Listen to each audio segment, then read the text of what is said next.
Olá, Nuski, tudo bem? O tema desta aula é as dinâmicas atmosféricas. Vamos à aula?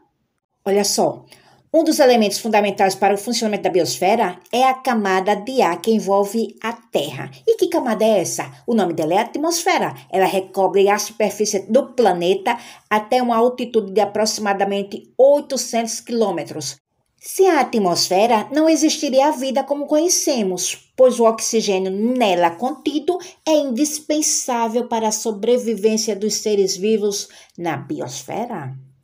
E como é a constituição da atmosfera? Ela é constituída por vários gases, principalmente o nitrogênio, 78%, e oxigênio, 21%, e vapor de água, além da poeira e de outras partículas.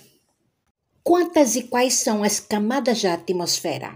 5. Vamos a elas? Exosfera, ionosfera, mesosfera, estratosfera e troposfera. A exosfera é a camada mais extensa da atmosfera com temperaturas elevadas, onde orbitam os satélites artificiais. Ionosfera. Nessa camada, ocorre a reflexão de ondas eletromagnéticas, possibilitando as transmissões de rádio.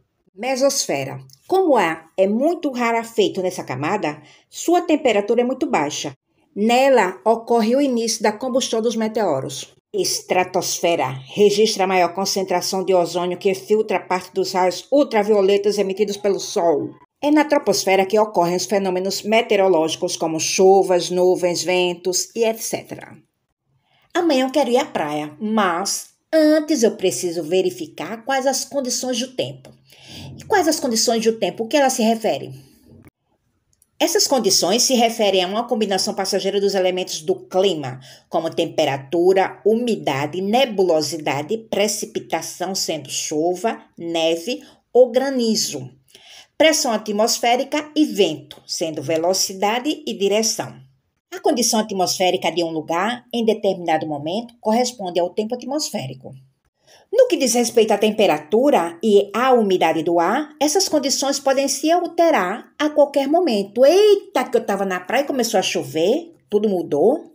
O dia pode estar ensolarado e de repente ficar chuvoso, as temperaturas podem se elevar ou baixar no decorrer do dia. Diariamente a gente vê na televisão os meios de comunicação nos informando sobre a previsão do tempo.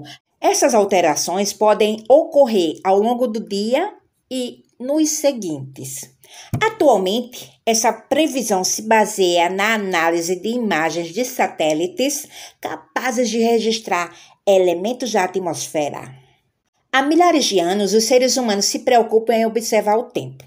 É necessário que se saiba com certa antecedência quais são os períodos de seca, chuva, calor ou baixas temperaturas, pois as informações sobre o tempo são estratégicas para inúmeras atividades humanas, principalmente para a agricultura. Antecipar uma colheita antes de uma grande geada, plantar produtos mais resistentes no baixo índice de chuvas e prever uma época de seca são alguns exemplos de como a previsão do tempo pode contribuir para essa atividade mais produtiva.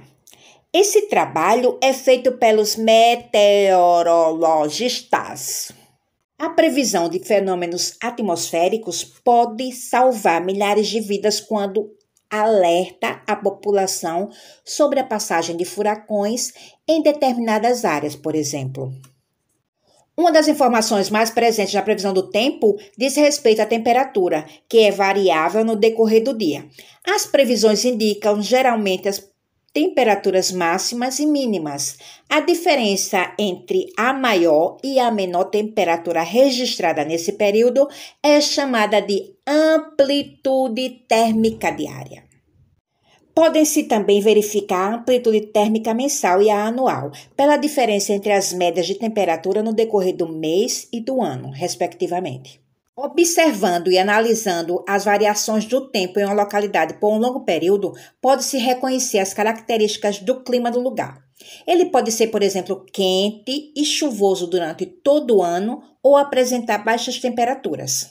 Desse modo, o clima é a sucessão regular de estados do tempo atmosférico em determinada porção da superfície terrestre, definindo após a análise de registros realizados por longos períodos. Ao analisarmos as temperaturas médias de diferentes localidades da Terra, percebemos que em algumas regiões predominam temperaturas altas, determinando climas quentes, enquanto em outras, ao contrário, prevalecem temperaturas mais baixas, configurando climas mais frios.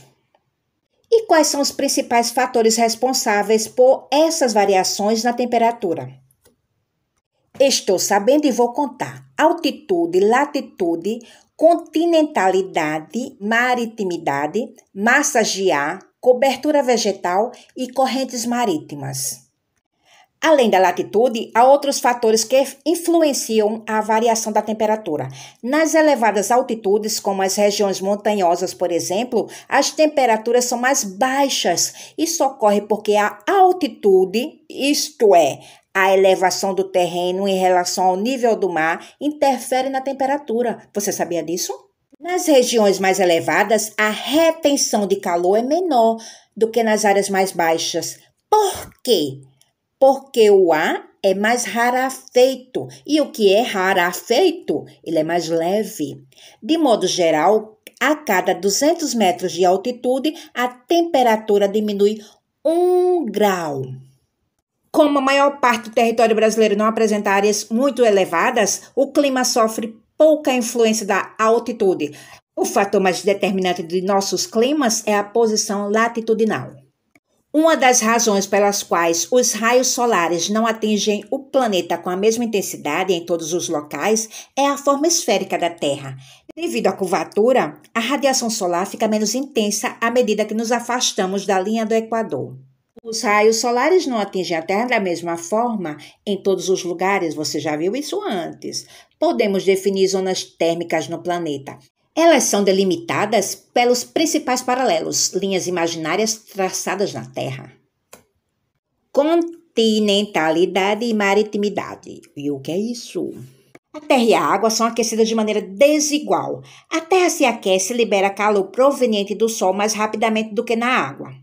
Como a água retém calor por mais tempo que o solo, a temperatura das regiões litorâneas apresenta pouca variação entre o dia e a noite. Durante o dia, as águas absorvem o calor do sol. Durante a noite, liberam lentamente o calor. Por isso, nas áreas próximas aos oceanos, apresentam menor amplitude térmica, enquanto as mais distantes registram maior amplitude térmica. Massas de ar. Você já percebeu que às vezes o tempo muda durante o dia com aumento e diminuição da temperatura, chuvas e ventos fortes? Sabe por que isso acontece? As mudanças bruscas de temperaturas podem ser causadas pela atuação de massas de ar, porções de ar que estão em constante deslocamento na atmosfera.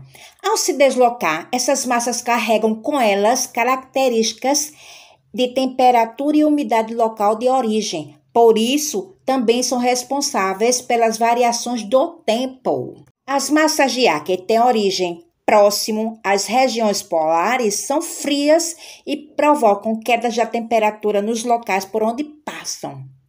Já as que provêm de áreas quentes, tropicais e, ao contrário, desencadeiam aumento de temperatura.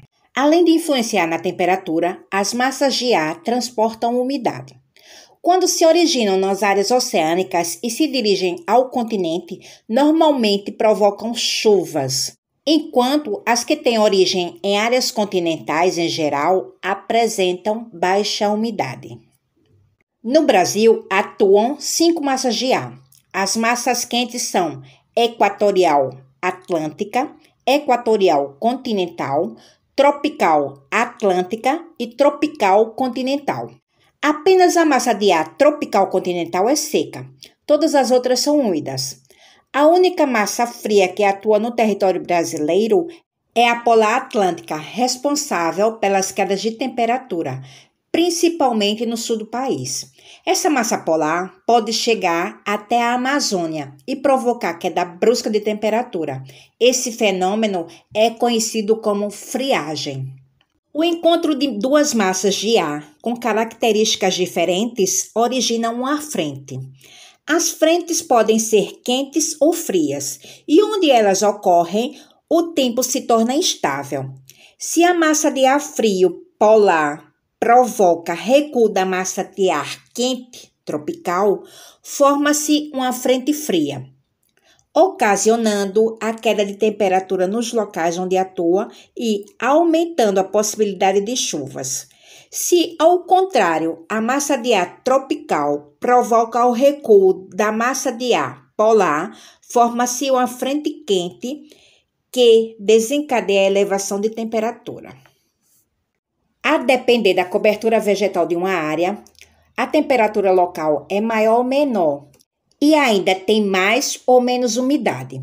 Uma área de floresta, por exemplo, repercute em mais umidade na atmosfera e menos irradiação de calor do que em uma superfície desértica.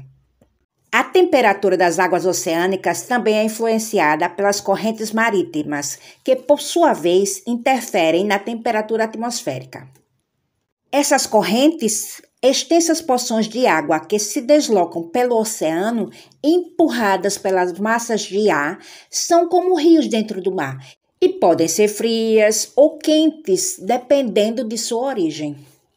As correntes frias originam-se nas regiões polares, contribuindo para formar áreas desérticas na costa de alguns países, como é o caso da formação do deserto do Atacama, no Chile, pela corrente de Humboldt, e do deserto de Kalahari, na África, pela corrente de Benguela. Quando a massa de ar se direciona para o continente, se encontra com a massa de ar frio da corrente. Ocorre ali a precipitação.